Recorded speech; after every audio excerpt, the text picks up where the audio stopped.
இன்றைக்கி நம்ம செய்ய போகிற டிஷ் வந்து சனா குர்மா.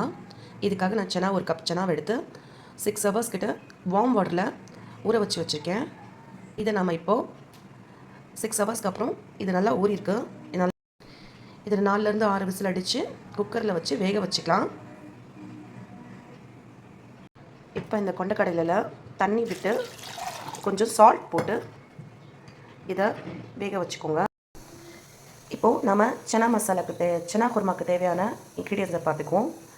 வெங்காயம், தக்காளி, மல்லி, பச்சை மிளகாய், புதினா, ஒரு பட்டை எடுத்துக்கேன், கிராம்பு, ஏலக்காய், பே லீஃப் அண்ட் கொஞ்சோண்டு கசூரி மேதி. தேவையான அளவுக்கு எண்ணெய், மிளகாத்தூள், மஞ்சள் தூள், ginger garlic paste and salt.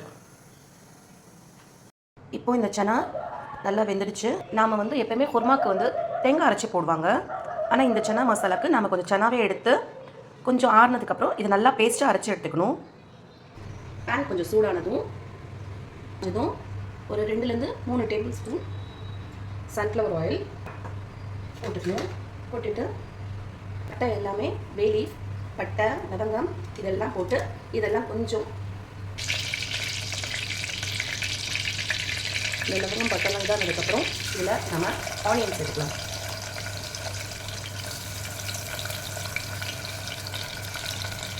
கொஞ்சம் கண்ணாடி பழத்துக்கு வந்ததும் ஒரு ஸ்பூன் ஜிஞ்சர் கார்லிக் பேஸ்ட் சேர்த்து இந்த ராஸ்மெல் போகிற அளவு வதக்கணும். இப்போது ராஸ்மெல் போயிடுச்சு ஜிஞ்சர் கார்லிக்கோட. இதில் நம்ம தக்காளி சேர்த்துக்கலாம். தக்காளி, பச்சை மிளகாய், மல்லி, புதினா எல்லாத்தையும் சேர்த்து நல்லா வதக்கிக்கலாம். வதக்கிட்டு இதில் நம்ம கொஞ்சம் சால்ட்டையும் சேர்த்துக்கலாம். ஏன்னா நம்ம ஏற்கனவே சனா வேக போட்டப்பவே அதில் உப்பு போட்டுக்கும், அதனால் கொஞ்சம் சால்ட் போட்டால் போதும். தக்காளி இப்போது இந்த வெங்காயம் தக்காளி நல்லா வதங்கிடுச்சு. இதில் நாம் ஒரு 1/4 ஸ்பூன் மஞ்சள் தூள், 1 ஸ்பூன் மிளகாத்தூள் நல்லா வதக்கிட்டு இந்த வேக வச்ச சனாவை இதில் சேர்த்துக்கலாம். நல்லா ஒரு கரட்டை விட்டுட்டு கொஞ்சம் தண்ணி சேர்த்துக்கலாம். இப்போது அரைச்சி வச்ச இந்த சனா பேஸ்ட்டையும் இதிலே சேர்த்துக்கலாம்.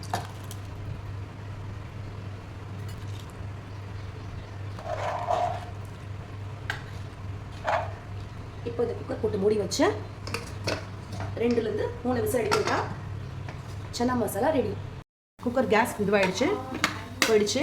இப்போ நம்ம சனா மசாலா சனா குருமா ரெடி ஆகிடுச்சு. இதில் நம்ம கொஞ்சம் கசூரி மேத்தி லாஸ்ட்டாக ஆட் பண்ணிக்குவோம். ஆட் பண்ணி ஒரு 2 நிமிஷம் இதை கொதிக்க விடலாம். இப்போது நம்ம சனா குருமா ரெடி. வாங்க சாப்பிட்லாம்.